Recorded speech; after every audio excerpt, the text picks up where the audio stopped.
आज आप लोगों को हम घटना चक्र पूर्वावलोकन का आज हम आपको आधुनिक भारत इतिहास में बीपीएससी द्वारा पूछे गए पीटी में 68वीं से लेकर 38वीं से लेकर 68वीं तक 38 से लेकर 68 तक बीपीएससी में पूछे गए हैं। पीटी के एग्ज़ाम के लिए आपको आधुनिक इतिहास के बारे में 1 से 20 तक हम लोग कर चुके हैं पिछले वीडियो में। डिस्क्रिप्शन लिंक है, आप डिस्क्रिप्शन में लिंक के दबाकर इसका वीडियो देख लेना। ये बीपीएससी पीटी के लिए सीडीपीओ के लिए सब में महत्वपूर्ण हैं, सब पूछा गया है। देखो चलो शुरू करते हैं। निम्न में से किसे सामाजिक सुधार विलियम बेटिक ने प्रारंभ किया? माने कौन से सामाजिक सुधार विलियम बेटिक ने प्रारंभ किया? तो ऑप्शन सी हो जाएगा 1 2 4। मन सती प्रथा कौन? सती प्रथा का उन्मूलन विलियम बेटिक ने प्रारंभ किया। दास प्रथा का उन्मूलन विलियम बेटिक ने प्रारंभ किया। उसके बाद ऑप्शन 4 तो ठगों को संगठित गिरोह को दमन, ठगों को संगठित विद्रोह का दमन विलियम बेटिक ने किया। चलो आते हैं, इसको पूरा डिटेल्स में पढ़ लेते हैं। देखो लॉर्ड विलियम 1828 में बंगाल के प्रेसिडेंसी का गवर्नर जनरल बना। आ जाएगा ऑब्जेक्टिव क्वेश्चन में आपको पूछ देगा लॉर्ड विलियम बेटिक 1828 ईस्वी में कहाँ के प्रेसिडेंसी गवर्नर बना? तो बंगाल का। कब? 1828 में। 1829 में उसने सती प्रथा का अपराध घोषित कर दिया, उसका उन्मूलन किया। 1829 ईस्वी में उसने सती प्रथा को अपराध घोषित कर उसको उन्मूलन किया। विलियम बेटिक काल में ही भारत सरकार अधिनियम 1833 पारित किया गया था। विलियम बेटिक के काल में लॉर्ड विलियम बेटिक के काल में ही भारत सरकार अधिनियम 1837 पारित किया गया था। इसमें दास प्रथा का उन्मूलन का प्रावधान किया गया था। विलियम बेटिक ने ठगों के गिरोह के विरोध भी अभियान चलाकर उनका दमन का प्रयास करने का किया। विलियम बेटिक ने ठगों के गिरोह के विरोध भी अभियान चलाकर उनका दमन करने का प्रयास किया। विलियम बेटिक ने ठगों को गिरोह के विरोध भी अभियान चलाकर उसको दमन का प्रयास किया। विलियम बेटिक ने शिक्षा और प्रेस के स्वतंत्रता पर भी काम किया था। 1835 में वो इंग्लैंड वापस चला गया। 1835 में इंग्लैंड चला गया। धर्म परिवर्तन के कारण अयोग्यता के प्रावधान 1850 में हटाया गया। धर्म के कारण अयोग्यता प्रावधान को 1850 में हटाया गया। अतः 1 2 3 4 सही है, इसके विकल्प सी सही उत्तर होगा। किसने सिंध विजित कर उसका अधिकार किया? तो मैंने किसने सिंध विजित कर उसका अधिग्रहण किया? तो ऑप्शन हो जाएगा इसका ऑप्शन सी नेपियर। तो देखो हम बता रहे हैं किसने हो जाएगा नेपियर। 1843 ईस्वी में पाकिस्तान युद्ध के बाद चार्ल्स नेपियर ने सिंध का विलय ब्रिटिश भारत में कर लिया। 1843 ईस्वी में पाकिस्तान युद्ध के बाद चार्ल्स नेपियर ने सिंध का विलय ब्रिटिश भारत में कर दिया। अब यह है बंगाल में द्विशासन प्रणाली किसके द्वारा लागू की गई थी? बंगाल में द्विशासन प्रणाली किसके शासन में लागू की गई थी?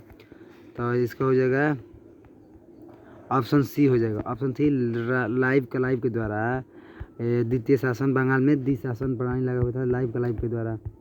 अब देखो धैर्य शासन प्रणाली के बारे में पूरा वीडियो।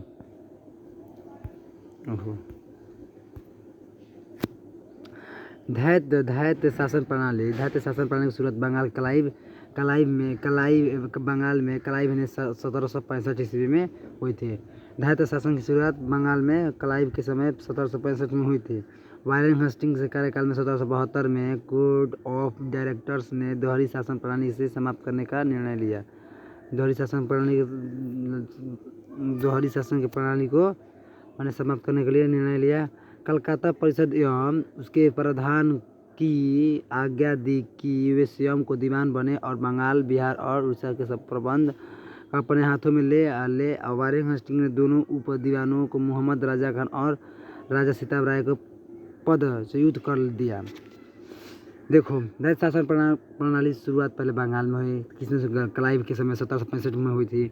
वारेन हेस्टिंग्स का कार्यकाल में 1772 में कोर्ट ऑफ डायरेक्टर्स ने दोहरी शासन प्रणाली को समाप्त कर दिया। ये 1772 में फिर हट गया, क्या हटा दिया तो वारेन हेस्टिंग्स ने। अच्छा, उसके बाद कलकत्ता परिषद और प्रधान को आज्ञा दी कि वे स्वयं को दीवान बने। और अच्छा, और दोहरी शासन करने के बाद कलकत्ता परिषद एवं उसके प्रधान को आज्ञा दी कि वे स्वयं दीवान बने और बंगाल, बिहार और उड़ीसा के प्रबंध को अपने हाथ में ले लिए। वारेन सिंह ने दोनों उप दीवानों को मोहम्मद राजा खान और राजा सीताब राय को पद ग्रहण करा दिया। दैत्य शासन प्रणाली जनक किसे कहा जाता है? दैत्य शासन का जनक किसे कहा जाता है? इसके सर लियोनिद कर्टिस को क्या कहा जाता है? दैत्य शासन का जनक कहा जाता है। सर लियोनिड कर्टिस को दैत्य शासन का जनक माना जाता है। इसमें दीवानी और विराजत कानून व्यवस्था की जिम्मेदारी अलग कर दी गई थी। सर लियोनिड कर्टिस को दैत्य शासन का जनक माना जाता है। इसमें दीवानी और विराजत कानून व्यवस्था की जिम्मेदारी अलग कर दी गई थी।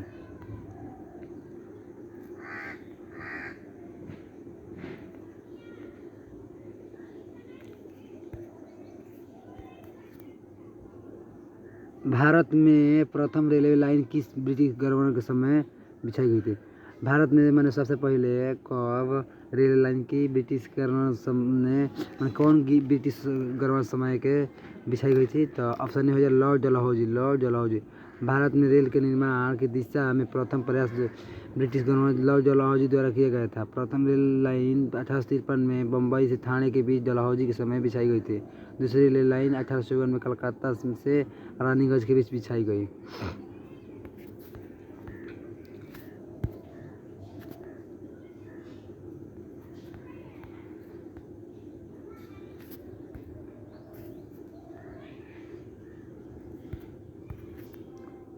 मुंगेर का बरहियाताल विरोध का उद्देश्य क्या था? माने मुंगेर का बरहियाताल विरोध का उद्देश्य क्या था? ऑप्शन ए हो जाएगा बकासत भूमि को वापसी की मांग। मुंगेर के बरहियाताल विरोध का उद्देश्य बकासत भूमि का वापसी की मांग था। यह आंदोलन 1936-1938 में कार्यानंद शर्मा के नेतृत्व में चलाया गया था। 1857 में भारत का गवर्नर जनरल कौन था?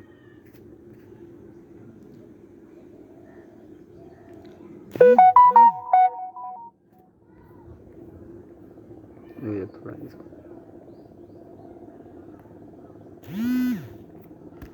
1857 के गवर्नर जनरल 1857 में भारत का गवर्नर जनरल कौन था? तो ऑप्शन सी कैनिंग था। 1857 के विद्रोह के समय भारत के गवर्नर जनरल लॉर्ड कैनिंग 1856-58 था। 1856-58 तक था। लॉर्ड कैनिंग भारत में कंपनी द्वारा नियुक्त अंतिम गवर्नर था। ब्रिटिश सरकार के अधीन नियुक्त भारत का पहला वसारा था। देखो, 1857 के विद्रोह के समय भारत का गवर्नर जनरल लॉर्ड कैनिंग था।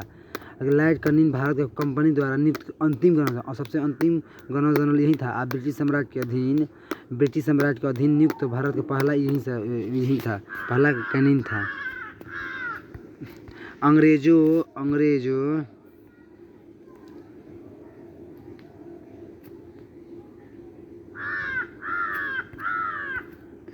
अंग्रेजी भारतीय सेना में चर्बी वाला कर्तव्य से चलने वाली एनफील्ड राइफल कब शामिल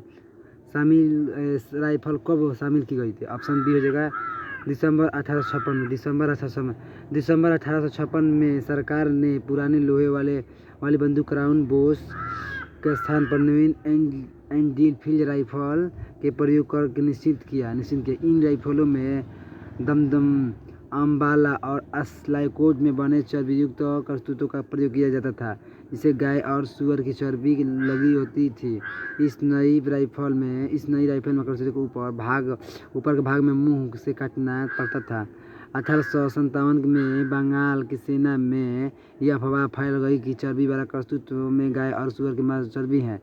सैनिक अधिकारियों ने इस अफवाह जांच किए बिना तुरंत इसका खंडन कर दिया। सैनिक अधिकारियों ने इन अफवाह की जांच किए बिना तुरंत इसका खंडन कर दिया, किंतु सैनिकों को विश्वास हो गया कि चर्बी वाला करतूत का प्रयोग उनके धर्म को भ्रष्ट करने के लिए एक निश्चित प्रयत्न उनके धर्म को भ्रष्ट करने का एक निश्चित प्रयत्न किया है और यह करतूत 1857 विद्रोह का तत्कालीन कारण था। 1857 का विद्रोह नेतृत्व बिहार में किसने किया था? कुंवर सिंह ने। 1857 के जगदीशपुर के विद्रोह का अगुवाई वाले कुंवर सिंह बिहार के वर्तमान भोजपुर जिला मुख्यालय आरा से संबंधित थे। जब उन्होंने अंग्रेजों के विरुद्ध विद्रोह का झंडा बुलंद किया तो प्रकृति ने उन्हें अदम्य शौर्य, वीरता और सेनायक पुणे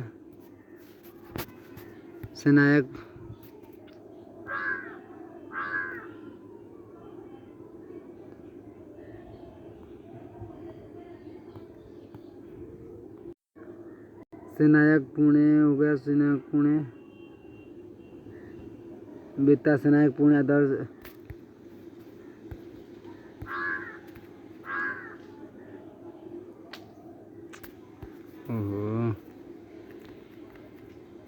किधर गया?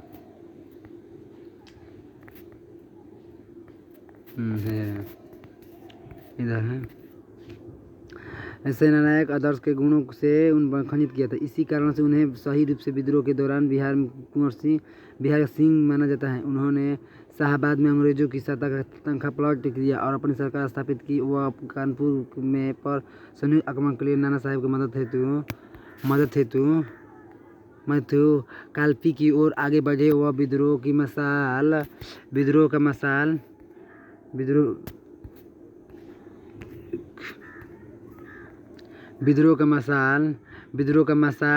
के रोहतास, मिर्जापुर, रीवा, बांदा और लखनऊ तक ले गए, जहां उनका अत्यंत सावधानीपूर्वक स्वागत किया गया।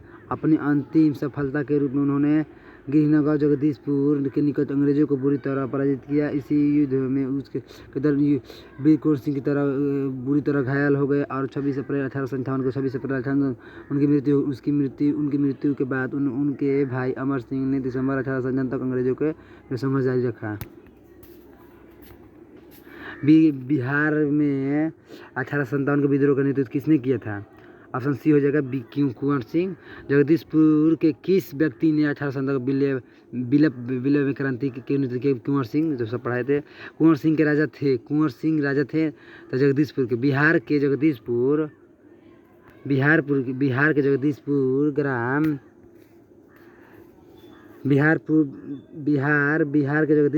में 1777 में उनके जन्मे कुंवर सिंह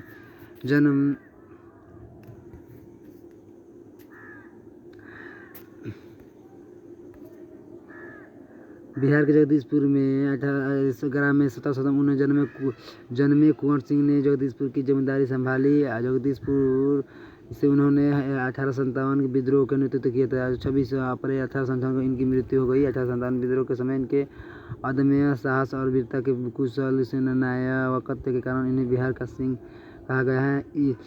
1857 विद्रोह के नेता कुंवर सिंह के स्थान संबंधित है तो जगदीशपुर हो गया। कुंवर सिंह अंग्रेजों के खिलाफ 1857 विद्रोह किस जगह शामिल किए थे? तो ऑप्शन ए आरा। कुंवर सिंह ने अंग्रेजों के खिलाफ 1857 में विद्रोह की जगह तो आरा। 25 जुलाई 1857 को दानापुर में सैनिकों के 3 रेजिमेंट ने विद्रोह कर दिया।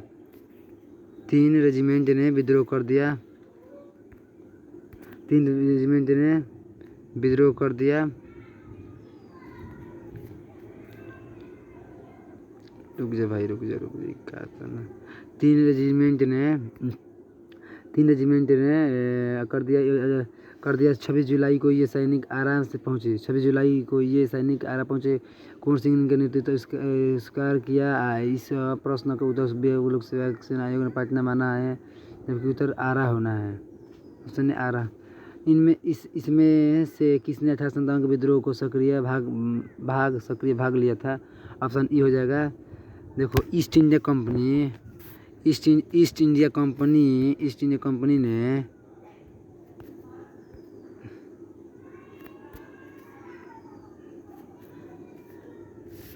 थोड़ा बहुत पढ़ने में दिक्कत हो रहा है।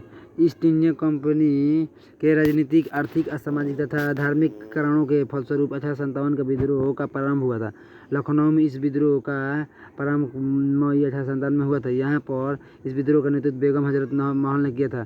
कानपुर में इस विद्रोह के नेतृत्व नाना साहब के द्वारा तथा फैजाबाद में इस विद्रोह का नेतृत्व मौलवी अहमदुल्ला शाह ने किया था, जबकि बादशाह जफर अंतिम समय पत्नी बेगम जिन्नत महल अप्रत्यक्ष रूप से इस विद्रोह में भाग लेते। इस प्रकार दिए गए प्रश्नों से विकल्प सबसे उचित उत्तर ई होगा।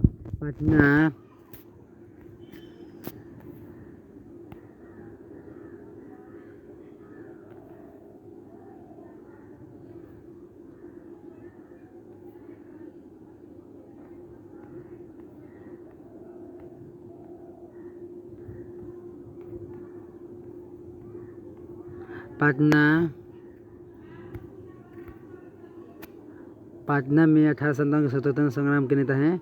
Option B Rajput Kunwar Singh. पटना के 1857 के स्वतंत्रता संग्राम का। पटना बिहार में जगदीशपुर के जमींदार कुंवर सिंह ने विद्रोह का नेतृत्व किया। उनकी जमींदारी कंपनी की नीति के कारण छीन गई थी। उन्होंने भी अपने रोष की अभिव्यक्ति विद्रोह कर दी। 1857 के विद्रोह के बिहार में 15 जुलाई 1857 से 1857 तक केंद्र रहा।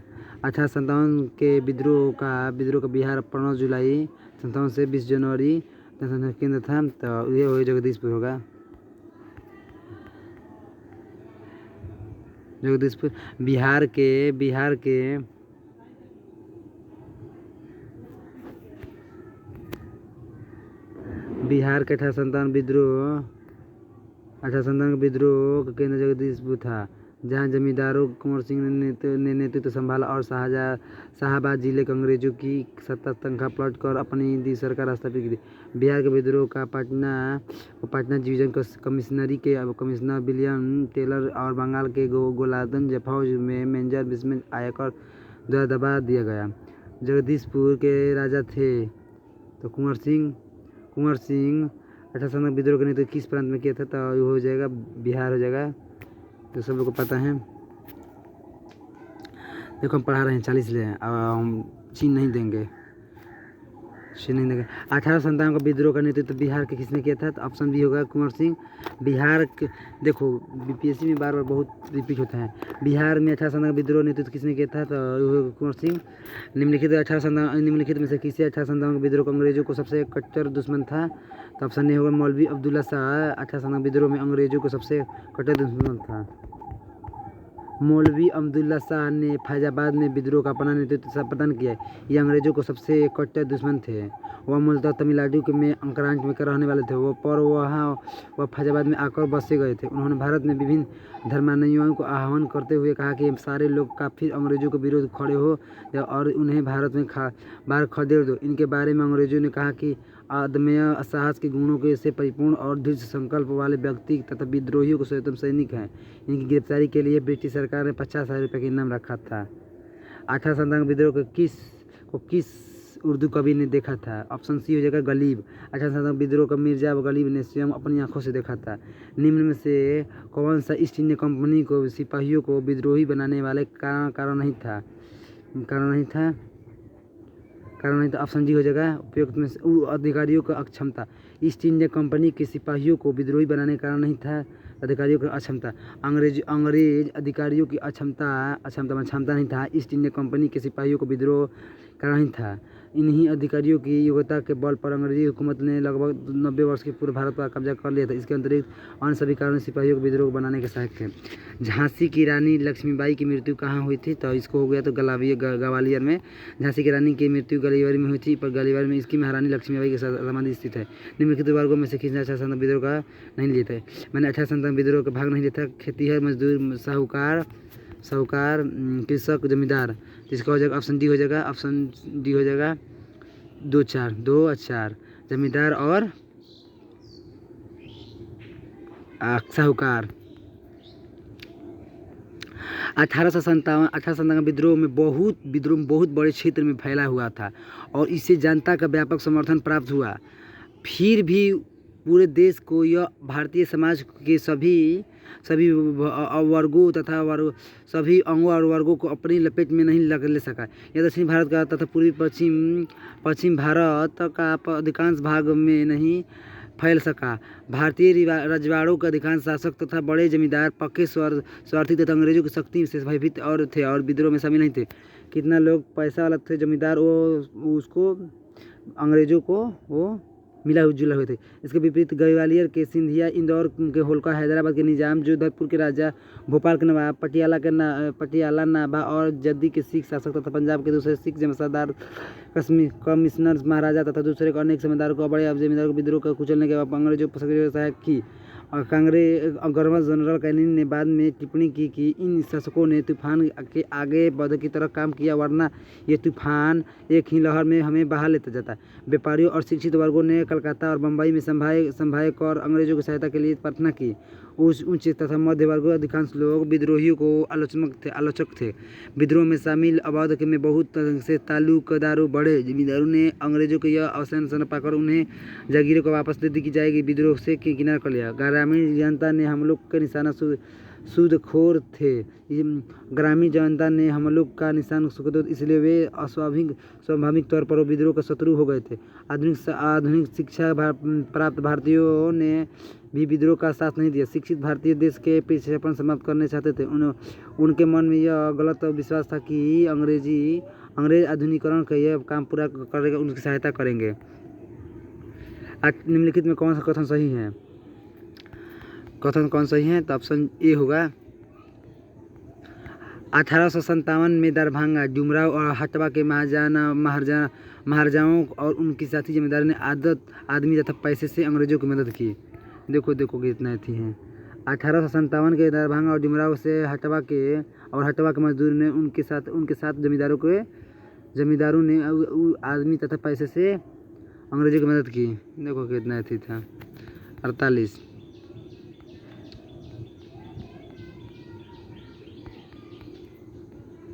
1857 के स्वतंत्रता संग्राम में बिहार के कुछ प्रमुख जमींदारों ने अंग्रेजों को धन एवं जन दोनों से बड़ी सहायता की थी। अंग्रेजों को इस प्रकार की मदद पहुंचाने वाले जमींदार दरभंगा, डुमराव और हटवा के जमींदार शामिल थे। 1857 के विद्रोह में बिहार का कौन सा भाग अप्रभावित था? Option B Patna. तो 1857 ऑप्शन बी होगा केवल 5। मुंगेर नहीं था, गलती, सॉरी। 1857 के विद्रोह के दौरान बिहार में आरा, दानापुर, पटना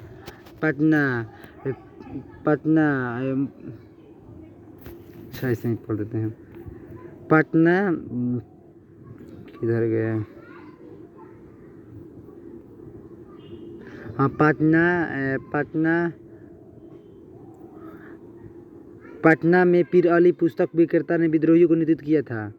ग्रामीण जनता के बीच भी अंग्रेजी हुकूमत के विरोध जो विद्रोह काम कर रहे थे उन्हें विद्रोही सिपाही समर्थन दिया।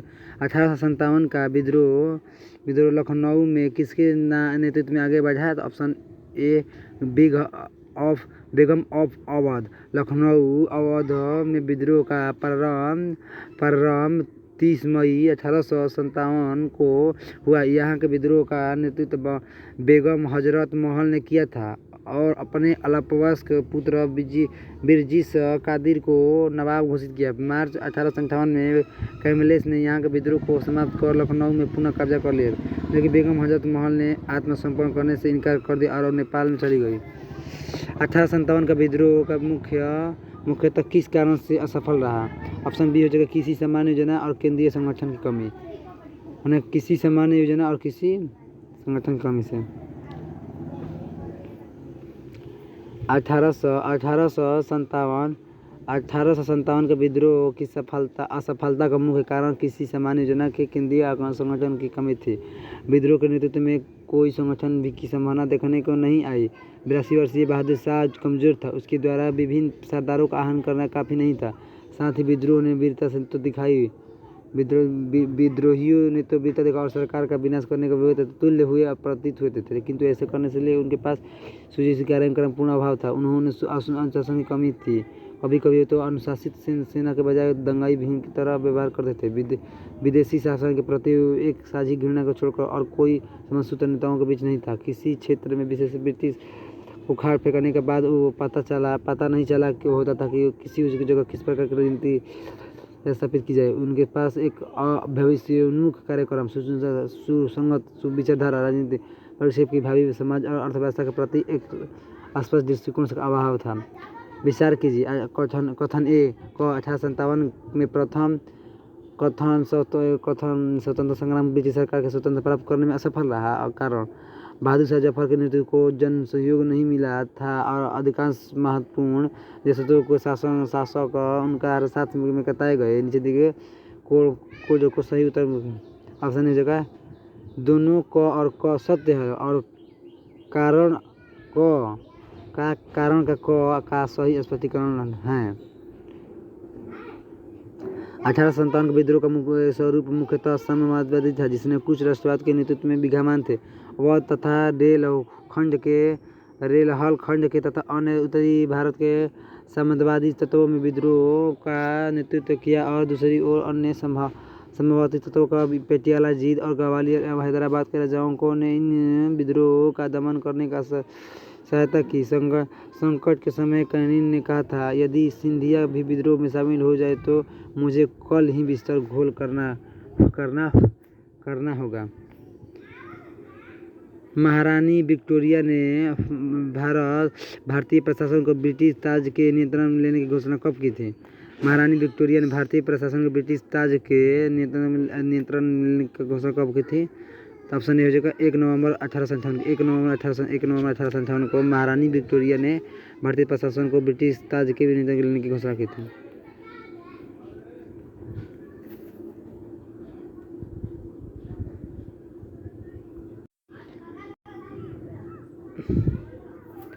की क्रांति के दमन के बाद 1 नवंबर 1857 को महारानी विक्टोरिया ने भारतीय प्रशासन के ब्रिटिश नियंत्रण में लेने की घोषणा की। इस घोषणा के बाद भारत की कंपनी के शासन समाप्त कर भारत सीधे ब्रिटिश क्राउन के अधीन कर दिया गया।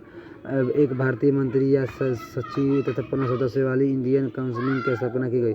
गवर्नर जनरल लॉर्ड कैनिंग के भारत का प्रथम वायसराय बनाया गया था।